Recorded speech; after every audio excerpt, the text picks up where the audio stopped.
नमस्कार दोस्तों।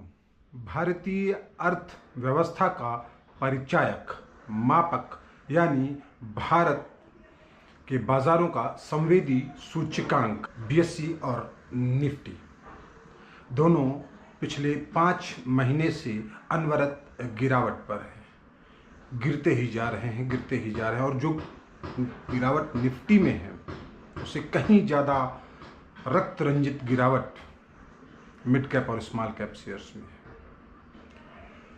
और ऐसा लोगों से सुनने में आया कि ये गिरावट 1996 में निफ्टी की गिरावट के समतुल्य है, उससे ज़्यादा है। कुल मिलाकर वो निवेशक जो कोविड के बाद भारतीय शेयर बाजारों में लोगों के निवेश को बढ़ता हुआ देखकर बाजारों के उतार और चढ़ाव की प्रोजेक्टाइल मोशन समझता हुआ बाजारों में आया था।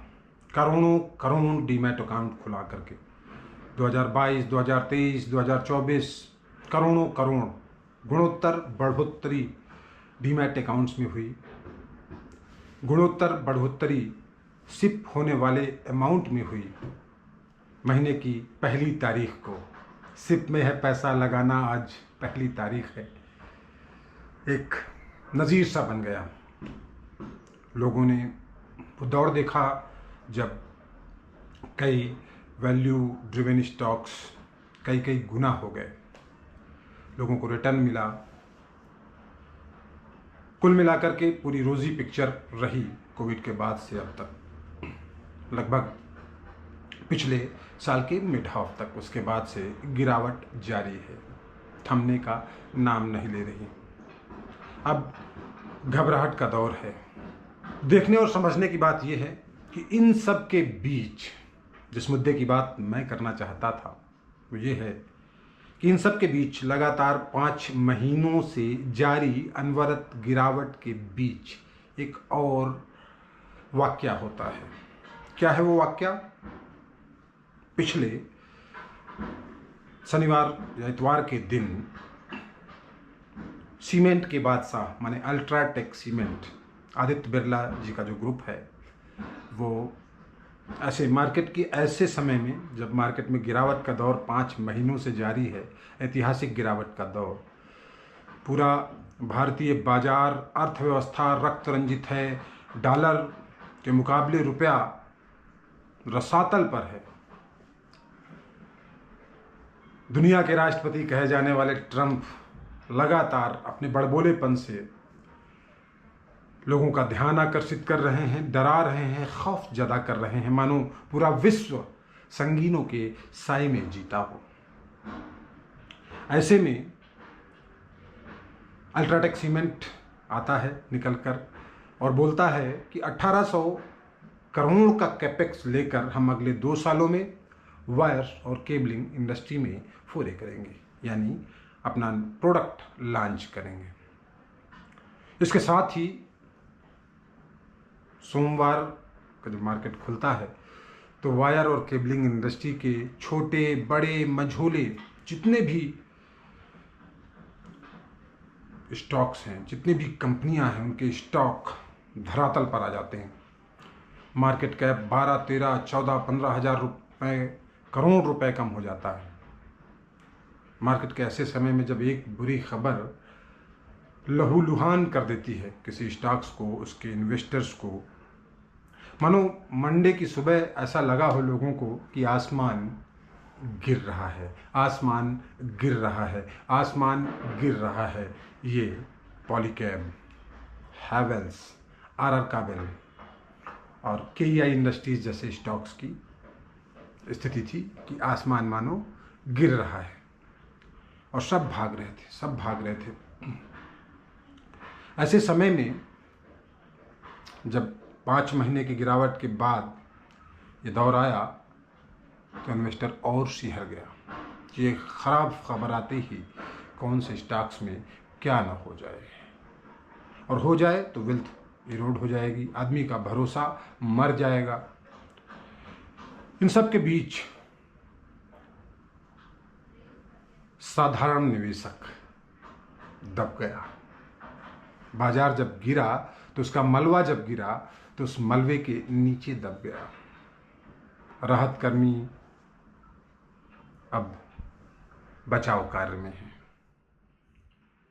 कुल मिलाकर मार्केट की गिरावट से परेशान आदमी ये नहीं समझ पा रहा कि कहाँ पर जाकर ये बाजार रुकेगा। और ऐसे में सेबी चुप। शेयर बाजार में पैसा लगाने की सलाह देने वाले बड़े दिग्गज, राजनीतिक दिग्गज चुप। जिनके हाथ में सत्ता है, जिनके हाथ में शासन है, चुप। अब आम आदमी शिकार न बने तो कैसे न बने।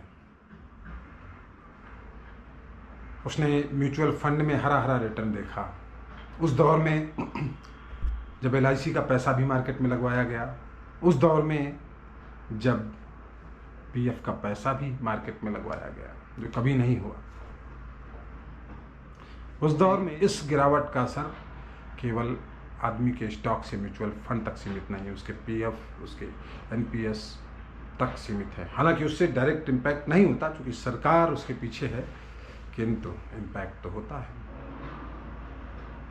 तो कुल मिलाकर ऐसे मार्केट के माहौल में जब ऑलरेडी स्थितियां इतनी बिगड़ी हुई हैं, अल्ट्राटेक का कैपेक्स लेकर आना, अनाउंस करना, 20,000 करोड़, 25,000, 30,000 करोड़ का कम मार्केट कैप इरोड हो जाना अलग अलग कंपनियों में, ऐसे में सेबी को, मार्केट नियंत्रक को ये नज़र रखनी चाहिए कि आखिर इन शेयरों में बिकवाली कौन कर रहा है, इन शेयरों में खरीदारी कौन कर रहा है। ये खबर है जो सरकार के नियंत्रण से बाहर है। कोई भी मैनेजमेंट आकर के किसी दिन भी खबर देगा और ये खबर अगर किसी को पता होती है धोखे से, जानबूझकर, तो वो अरबों के वारे न्यारे एक झटके में कर सकता है, और लोगों ने किया भी होगा। ये समझने वाली बात है कि आप साधारण इन्वेस्टर की, साधारण निवेशक की हितों की रक्षा इस माहौल में कैसे करेंगे बड़ी मछलियों। गिरावट के दौर में जिस दूसरी गिरावट की बात हम कर रहे हैं उसमें ये समझना जरूरी है, खासकर जन साधारण के लिए जो लाखों करोड़ों डीमैट अकाउंट खुलवा करके एक हसीन सपने के साथ म्यूचुअल फंड, सिप और डायरेक्ट स्टॉक में इन्वेस्ट कर रहा था कि गिरते हुए मार्केट में भी पैसा कमाते हैं लोग। वो लोग जो फ्यूचर ऑप्शंस में खेलते हैं, वो लोग जो रोज ट्रेडिंग करते हैं, वो कमा लेते होंगे। हालांकि सेबी और बाकी का डेटा ये सजेस्ट करता है कि 1 से 2% लोग ही कमा पाते हैं, बट जो बड़ी मछलियां हैं वो 1-2 ही सही, बट वो कमा लेती हैं। गिरते हुए मार्केट में भी, उठते हुए मार्केट में भी रह जाता है पीछे तो जनसाधारण। सो बात कहने की ये थी कि गिरावट के इस दौर में एक और खबर आती है और खबर में लाखों करोड़ों के वारे न्यारे हो जाते हैं। ये जो मार्केट स्ट्रेटजी होती है, मार्केट डिसरप्शन की बात कर रहा हूँ कि जैसे पॉलीकैब या जो इंडस्ट्री लीडर्स हैं वायर एंड केबलिंग के, उनके स्टॉक्स क्यों गिरे और उनसे लोगों ने फ़ायदा क्यों उठाया होगा। ये जो मार्केट है, जैसे वायर एंड केबल्स का मार्केट है, सेटअप मार्केट है, इसे रेड ओशियन मार्केट कहते हैं। मार्केट स्ट्रेटजी के टर्म्स में, मार्केटिंग के टर्म्स में इसको रेड ओशियन मार्केट कहा जाता है। रेड ओशियन मार्केट माने जहाँ पर सब कुछ पहले से नोन है, कस्टमर नोन है, मार्केट जहाँ बेचना है वो नोन है, एप्लीकेशंस नोन है। यहाँ पर क्या होता है कि जब कोई बड़ा खिलाड़ी आता है, बड़ा बंदा आता है, बड़ा कैपेक्स करके आता है, तो दूसरे के मार्केट को वो डिसरप्ट कर रहा होता है। ये रेड ओशियन मार्केट डिसरप्शन है, जिसमें आपका मार्केट बढ़ना मतलब दूसरे का मार्केट कम होना, दूसरे का मार्जिन कम होना। हालांकि वायर एंड केबलिंग इंडस्ट्री का बहुत बड़ा हिस्सा जो है अनऑर्गेनाइज्ड इंडस्ट्री में है। लगभग 25% के आसपास, जो मेरी जानकारी है, जो पुख्ता नहीं है, 25% के आसपास का ही मार्केट अभी ऑर्गेनाइज्ड है, बाकी 75% का मार्केट ऐसे ही घूम रहा है। उसमें क्या चैलेंजेस आएंगे एक अलग बात है, किंतु आज की डेट में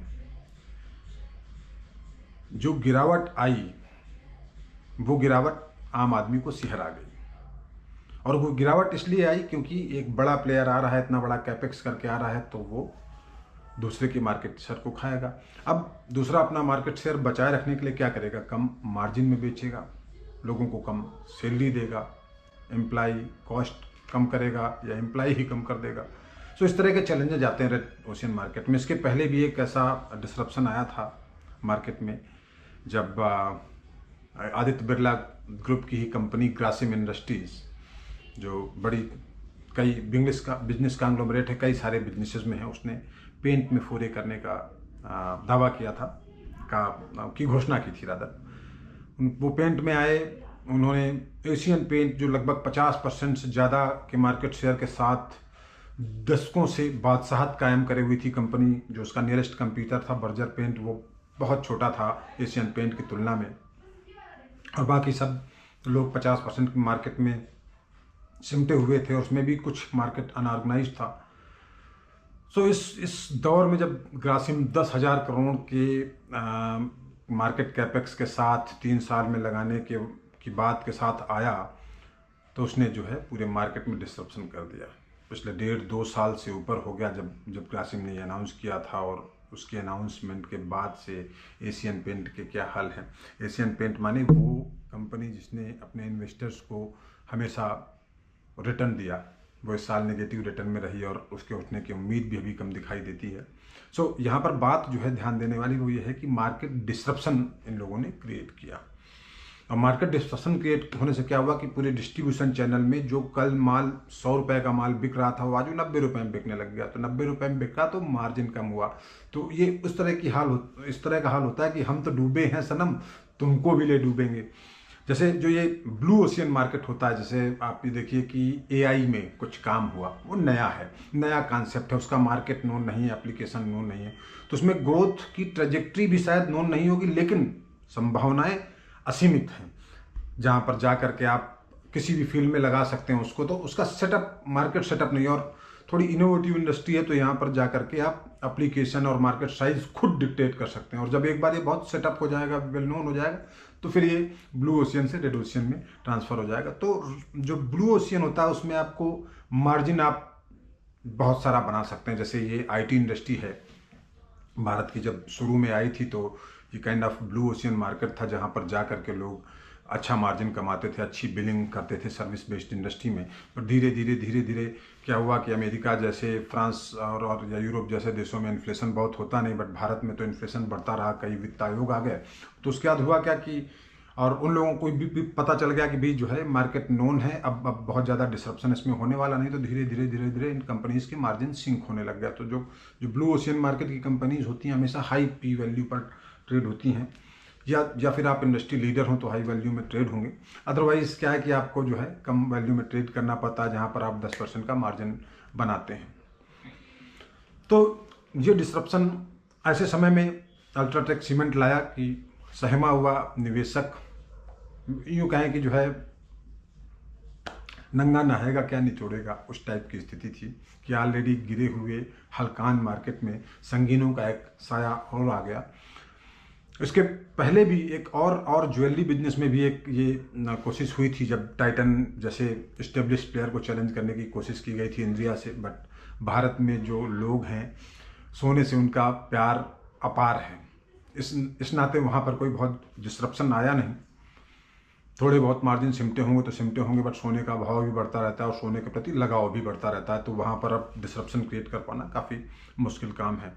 सो कुल मिलाकर के ऐसे समय में जब कोई भारी गिरावट का दौर है और साधारण इन्वेस्टर वहाँ पर परेशानी में है, तो सरकारों को ये समझना चाहिए कि नियंत्रक हमेशा ये देखते रहें कि ख़रीदारी कौन कर रहा है, कितनी कर रहा है, कब कर रहा है, क्या पहले से उसके पास सूचना थी। इस तरह के मामलों में सर्विलेंस बिठा करके बात होनी चाहिए, अन्यथा जो अंत में फंसता है वो आम निवेशक फंसता है। और चूंकि बड़ी उम्मीदों के साथ ही आम निवेशक भारतीय बाजारों में विदेशी निवेशकों का मुकाबला कर रहा है, डट कर रहा है, एक लड़ाई चल रही है, एक लड़ाई की मैं बेचूंगा तू खरीदेगा, उस टाइप का। तो यहाँ जो है FIIs बेच बेच के भाग रहे हैं, जिन पे हमारा कोई नियंत्रण नहीं। DIIs खरीद खरीद के जो है उसको मार्केट को संभालने की कोशिश कर रहे हैं, लेकिन कब तक, आखिर कब तक, जब सब कुछ आपके खिलाफ हो। कंपनीज का जो निराशाजनक प्रदर्शन है, वो कंज्यूमर जो गुड्स या कंज्यूमर जो प्रोडक्ट्स हैं उनमें इतना निराशाजनक प्रदर्शन रहा हो, GDP के आंकड़े अच्छे ना हों, डॉलर रसातल पर हो, स्थिति ये हो कि अब डोनाल्ड ट्रंप जो अमेरिका के नए राष्ट्रपति हों, हमारी जो है नीतियों को प्रभावित करने लगे, एक्सपोर्ट इंपोर्ट की जो है पॉलिसीज़ को प्रभावित करने लगे। टेस्ला को एंट्री दिलाने के लिए वो भारत की पॉलिसी बदलवा दें कि इंपोर्ट ड्यूटी जो है 115% से 15% कर दी जाए। तो ये सब इस तरह के जब डिस्ट्रप्शन होंगे, या धमकी मिलेगी कि भाई हम टैरिफ लगा देंगे, तो इस तरह के डिस्ट्रप्शंस आएंगे। और ऐसे में मार्केट में जो उपलब्ध बड़ी मछलियां हैं, वो बुल्स और बियर्स गिरा गिरा करके आम आदमी को हताश कर देंगे। तो ऐसा ना हो कि आम आदमी छोड़कर भागे, नुकसान में भागे।